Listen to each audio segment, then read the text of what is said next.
तो कैसे हो मेरे प्यारे स्टूडेंट। आज से हम एक वीडियो सीरीज स्टार्ट करने वाले हैं। अभी तक क्या था कि नोट्स में सिर्फ थ्योरी लिखी थी और सवाल भी दिए थे, पर बहुत सी चीज़ें ऐसी होती हैं जब तब तक कोई उसको समझाने वाला ना हो तब तक हमारे समझ में नहीं आती। तो इसी चीज़ को ध्यान रखते हुए अब मैं वीडियो सीरीज स्टार्ट कर रहा हूँ बनाने। आप ज़रूर देखिए और कहीं पर भी आपको डाउट हो, कुछ पूछना हो तो आप कमेंट बॉक्स में पूछ सकते हैं।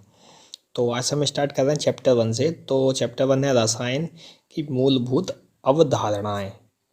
तो आज हम जानेंगे मूलानुपाती सूत्र व अणु सूत्र ज्ञात करना, कि हम कैसे मूलानुपाती सूत्र व अणु सूत्र ज्ञात कर सकते हैं। तो कोई भी सब्जेक्ट हो, चाहे वो फिजिक्स हो या मैथ हो या केमिस्ट्री हो, तो हमें फार्मूला याद करना बहुत ज़रूरी है। तो आपको मूलानुपाती सूत्र ज्ञात करने के लिए ये 4 फॉर्मूले जरूर याद होने चाहिए। पहला है अणुभार को निकालने के लिए 2 गुणा वाष्प घनत्व। दूसरा है n बराबर अणु सूत्र बटा सरल सूत्र। उसके बाद आपको एक टेबल बनाना भी आना चाहिए। ये टेबल है, इसमें क्या होगा, जब हमसे कोई सवाल पूछा जाएगा तो उन सवाल के अकॉर्डिंग जो भी हमें एलिमेंट्स दिए जाएंगे, तत्व दिए जाएंगे, वो हम इसमें भरेंगे। तो पहला वाले में हमें तत्व भरना है, जैसे हाइड्रोजन है या जो भी है उसको भरना है।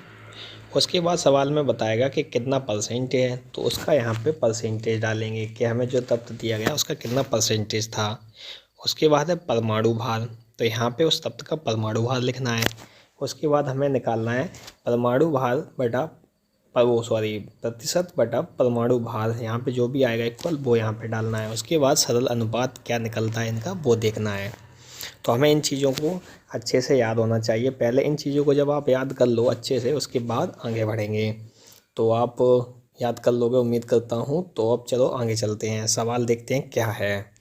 सवाल है, एक कार्बनिक यौगिक में कार्बन 58.18%, हाइड्रोजन 13.07% व ऑक्सीजन 34.78% है।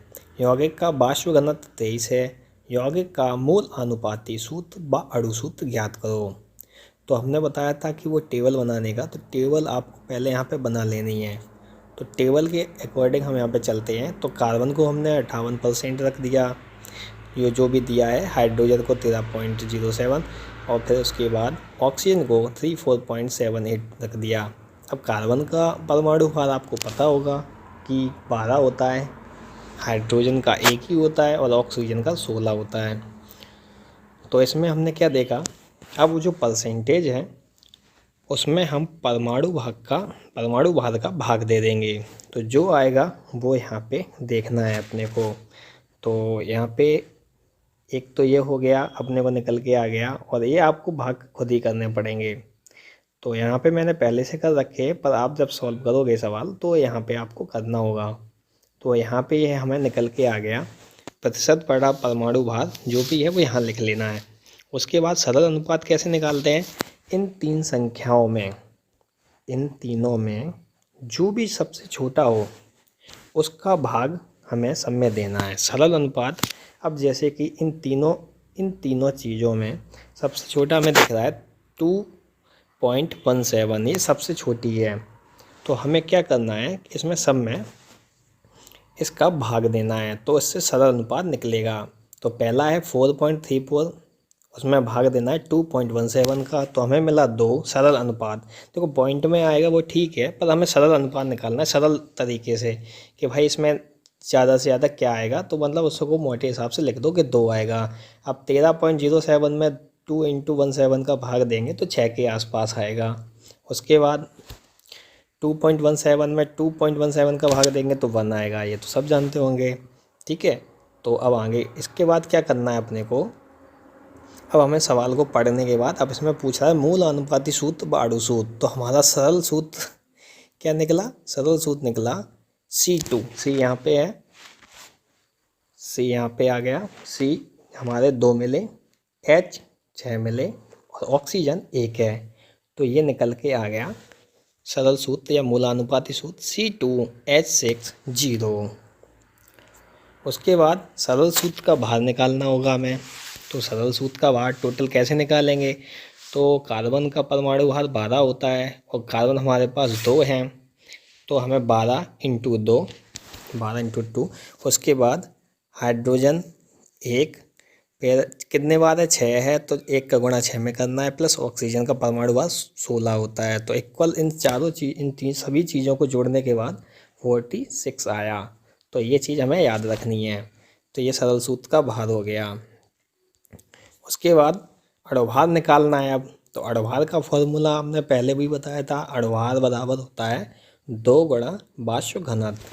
तो अणुभार अपना कितना, वाष्प घनत्व दिया गया 23, हमें क्या करना है 2 का गुणा वाष्प घनत्व में करना है। तो 23 यहाँ पे हम लिखते हैं इसको 23 इंटू 2, शायद 46 होगा, तो यहाँ पे 46 इसका निकल के आ जाएगा। ठीक है, तो अपना आगे बढ़ते हैं। तो यहाँ पे 46 आ गया।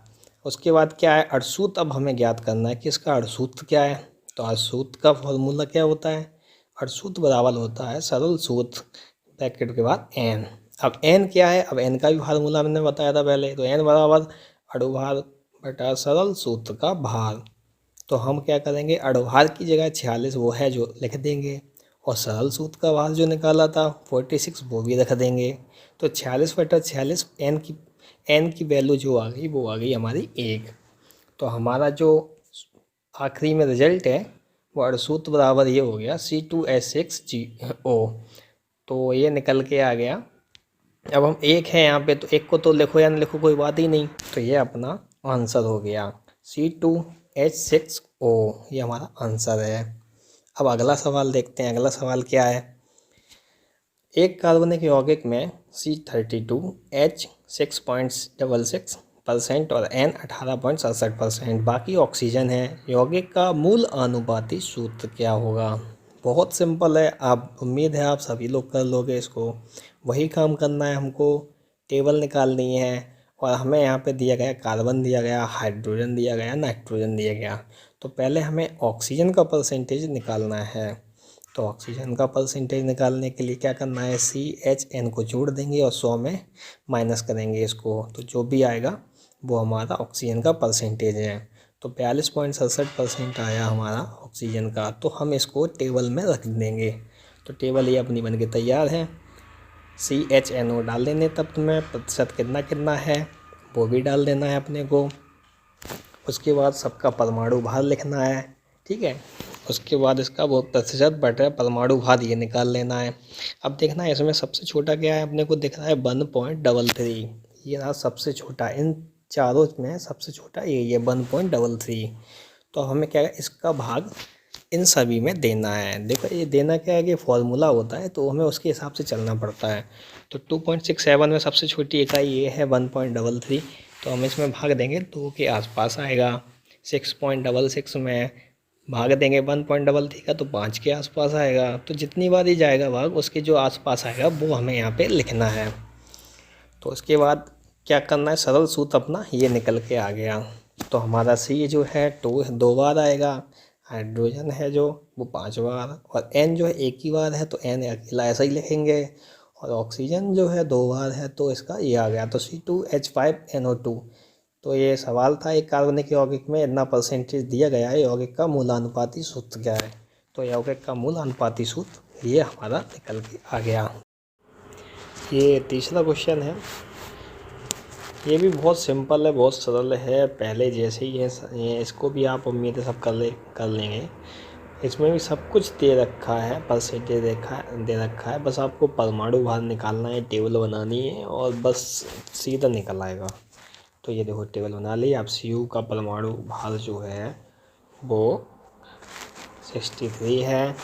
सल्फर का 16 परमाणु क्रमांक होता है, परमाणु भार 32 होता है, ऑक्सीजन का 16 और H2O का। अब H2O को कैसे निकालना है, तो H2O का निकालने के लिए हमें क्या करना पड़ता है, H2O हाइड्रोजन का 1 होता है गुणा 2 प्लस ऑक्सीजन का 16, तो बराबर हो गए कितने, 18 हो गया। ठीक है, तो ये हमारा H2O का परमाणु भार है वो 18 निकल के आ गया।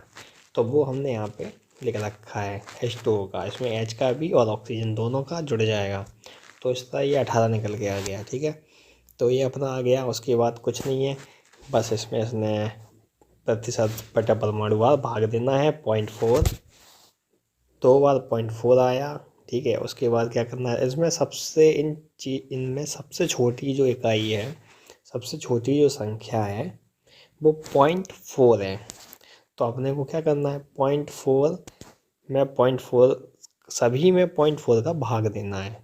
तो वो पहले में वही किया, 0.4 में 0.4 का भाग, फिर 0.4 का भाग, फिर 1.6 में 0.4 का भाग, और फिर 2 में 0.4 का भाग दिया तो 5 आया। ठीक है, तो ऐसे ये सब करना है। तो इसमें क्या मिला हमें, हमें मिला CUS, एक बार है, CU एक बार है तो इसलिए हमने CU लिखा है, S एक बार है तो S लिखा है, O 4 बार है तो O4, और H2O 5 बार है तो 5, यहाँ 5 कर लो, 5 H2O। तो ये हमारा इसका मूल अनुपाती फॉर्मूला निकल के आ गया। तो ये हमारा ये इधर आ गया, सरल अनुपात, सरल सूत्र या मूल अनुपाती सूत्र ये हो गया हमारा।